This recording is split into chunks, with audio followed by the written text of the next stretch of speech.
सासंगत जी प्यार से कहना, धन्यकार जी।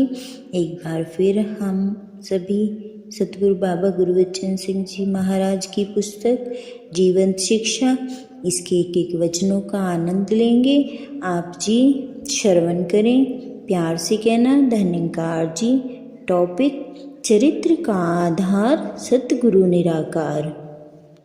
बाबा गुरबचन सिंह जी ने प्रत्येक समस्या का हल उसकी बुनियाद से किया। वे जानते थे कि अगर किसी भवन की नींव ही कमज़ोर हो तो उस कमज़ोर नींव के ऊपर लंबी ऊंची बिल्डिंग बनाकर उसे जितना भी सजाए और संवारे, वह कभी भी खतरे से खाली नहीं हो सकती। थोड़ा सा तेज पानी या हवा का झोंका जो बाढ़ के रूप में, तूफान अथवा भूचाल के रूप में हो, उसे कभी भी गिरा सकता है, क्योंकि उस बिल्डिंग का आधार नींव है जो कि कमज़ोर है। ठीक इसी प्रकार मानव जीवन का हाल है। मनुष्य ऊंचे ऊंचे आदर्श बना लेता है और इन आदर्शों पर चलने का प्रयास भी करता है, लेकिन ब्रह्म ज्ञान की मजबूत नींव के बिना यह आदर्श मानव जीवन को मंजिल तक पहुंचाने वाले नहीं हैं। हुजूर बाबा जी दूर देशों की यात्रा पर थे। यात्रा के दौरान जब आप इंग्लैंड पहुँचे तो आपके पहुँचने की सूचना जन जन तक पहुँच चुकी थी। कई समाचार पत्र वालों ने आपको 20वीं सदी का मसीहा कहकर संबोधित किया। जहाँ भी पहुँचे वहाँ के मेयर, भारतीय राजदूत व उच्च राजनैतिक नेता आपके स्वागत व दर्शनों के लिए पहुँचे। आपके दर्शन और मधुर वाणी सुनकर हर कोई निहाल हो उठा।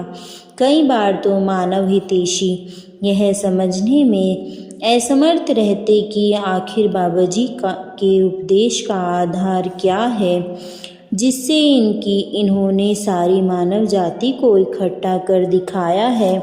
जो भी इनकी शरण में आ जाता है उसका स्वभाव, कर्म, बोल व आचरण सब बदल जाते हैं।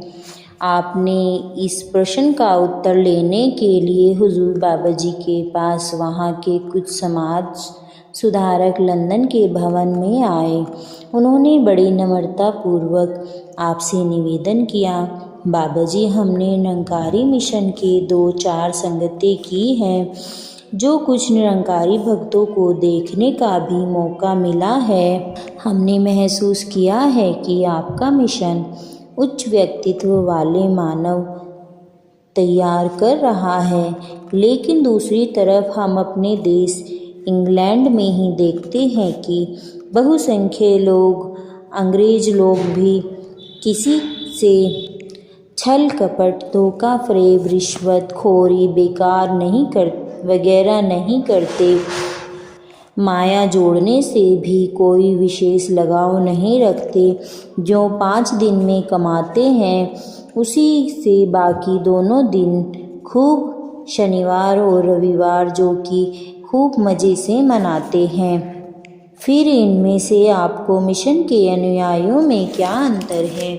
हुजूर बाबा जी ने मुस्कुराते हुए फरमाया, बाहरी तौर पर तो शायद कोई अंतर दिखाई न पड़ता हो, लेकिन इसमें अंतर बुनियादी का है। जिस प्रकार नींव में पड़ा हुआ मसाला, सीमेंट, रेत, ईंटें इत्यादि किसी को बाहर से दिखाई नहीं देती, लेकिन यदि बहुमंजिला भवन रेत व कमज़ोर नींव पर टिका हो तो उसका कभी भी गिरना संभव है।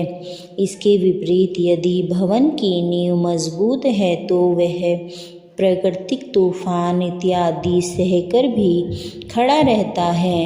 निरंकारी भक्तों के चरित्र का आधार इस सर्वव्यापी, सर्वशक्तिमान, सृष्टि के रचयिता व पालक निराकार प्रभु के ज्ञान पर टिका है।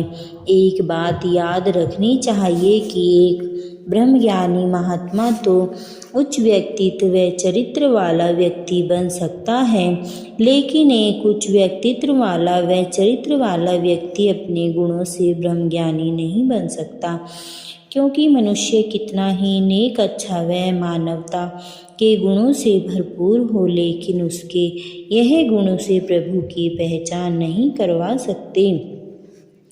निराकार प्रभु की पहचान से ही चरित्र की नींव पक्की व मजबूत बन पाती है, जबकि आपके चरित्र का आधार निराकार के अच्छे गुण हैं। यदि आपकी व्यक्तित्व प्रणाली के साथ ब्रह्मज्ञान जुड़ जाए तो एक आदर्श सभ्यता उभर कर सामने आ जाएगी। हुजूर के इन वचनों ने इन जिज्ञासुओं को भीतर तक झंझोर कर रख दिया। आज तक उन्होंने अपनी सारी शक्ति इस बात पर लगा डाली थी कि नेक, ईमानदार व पवित्र बनते ही उन्हें मानव जीवन का उद्देश्य मिल गया। अंदर अंदर एक सूक्ष्म सा अहंकार भी था कि हमारी संस्कृति अन्य सभी से उत्तम व श्रेष्ठ है, जिसने विश्व के इतने बड़े भाग पर राज्य किया है। उनमें से एक ने अपने मनोभाव प्रकट करते हुए कहा, बाबा जी, अब तक तो हम यही समझ बैठे थे कि गुणवान बनना ही पर्याप्त है, लेकिन आपने तो जैसे हमारी गहरी नींद से जगा दिया। हुजूर ने उनके मन की गलतफहमी को दूर करते हुए फरमाया, हकीकत तो यह है कि निराकार प्रभु के ज्ञान के बिना मानव मन से अभिमान की कर्तापन दूर नहीं हो सकता। जरा सोचो, क्या पिछले दोनों विश्व युद्धों के कारण अभिमान व स्वार्थ नहीं था? क्या इन दोनों महायुद्धों में तबाह हुआ करोड़ों लोगों व मानव जाति के नुकसान के पीछे मुट्ठी भर नेताओं व लोगों का अभिमान, स्वार्थ व संकीर्णता नहीं थी? हकीकत तो यह है कि मनुष्य ने स्वयं को जाति, नस्ल, कौम, रंग, वेश, भाषा, संस्कृति के नाम पर बांट लिया है और इसी बंटवारे के कारण ही चारित्रिक गुण विशेषताएं भी सीमित क्षेत्र में ही दबकर रह गई है। प्रभु के ज्ञान से ही यह गुण संपूर्ण मानवता के हित में इस्तेमाल हो सकते हैं। यह महान अनुभव बाबा जी के वचन सुनकर निहाल हुए जा रहे हैं। उन्हीं में से एक अन्य बोल उठा, बाबा जी, वैसे तो हमने कभी सोचा नहीं था कि और न ही हमारे मन में कभी यह बात आई थी कि निराकार प्रभु का ज्ञान व पहचान भी हो सकती है। यह देखा भी जा सकता है। जब आप ही ने इतनी कृपा की है, अपना अमूल्य समय आज हमें प्रदान किया है, तो यह प्रभु दर्शन भी करा दीजिए, ताकि हम भी आपके इन भक्तों की तरह आदर्श मानव बन सके और मानव समाज के उत्थान में अपना और अधिक योगदान दे सके। हुजूर ने पूज्य उपासक जी को ब्रह्म ज्ञान प्रदान करने का आदेश दिया। ज्ञान लेने के उपरांत तो इनके चेहरे की रौनक ही अलग थी। ज्ञान लेने के बाद सबसे बड़ा समर्पण मसूरी में कॉन्फ्रेंस का आयोजन हुआ। इसमें देश के अलग अलग भागों से प्रचारक पहुँचे। कई विषयों पर विचार विमर्श हुआ। शाम को 3-4 महापुरुष भवन के हॉल में बैठे हुए विचार विमर्श कर रहे थे और अपने अपने विचार जोश भरे अंदाज प्रकट कर रहे थे। इनमें से बाबा गुरबचन सिंह जी शेयर करते हुए वहाँ से निकलने लगे तो हॉल के अंदर आ गए। सब महापुरुष खड़े होकर उनके चरणों में नमस्कार करने लगे। आपने मुस्कुराते हुए पूछा, आज कैसी गर्मा गर्मी बहस चल रही है? इतना कहकर आप हॉल में पड़ी कुर्सी पर बैठ गए।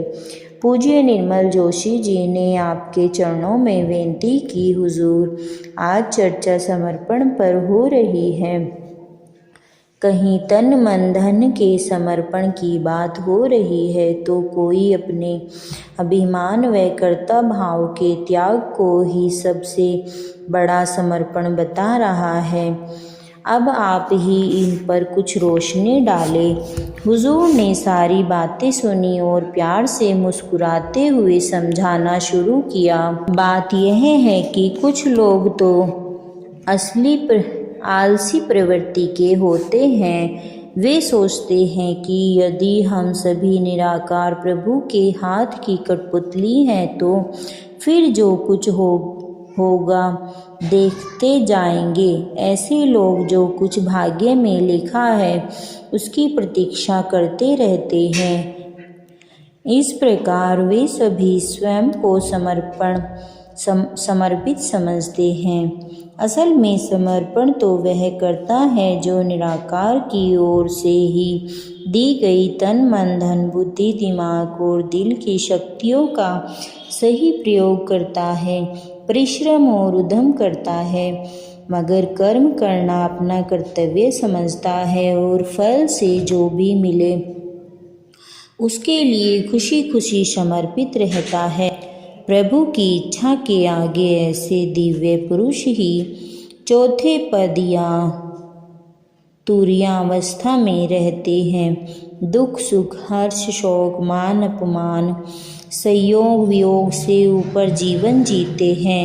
यदि सम अवस्था में रह पाते हैं, कभी गिला शिकवा शिकायत नहीं करते, प्रभु इच्छा में ही अपनी निजी इच्छा को विलीन कर लेते हैं, इनके कर्ता भाव का समर्पण ही सही व उत्तम समर्पण है। इतना कहकर हुजूर सत्संग हॉल से बाहर निकल गए और शीघ्र ही कैमल बैंक रोड पर सैर करने के लिए चले गए। प्यार से कहना धन निरंकार जी।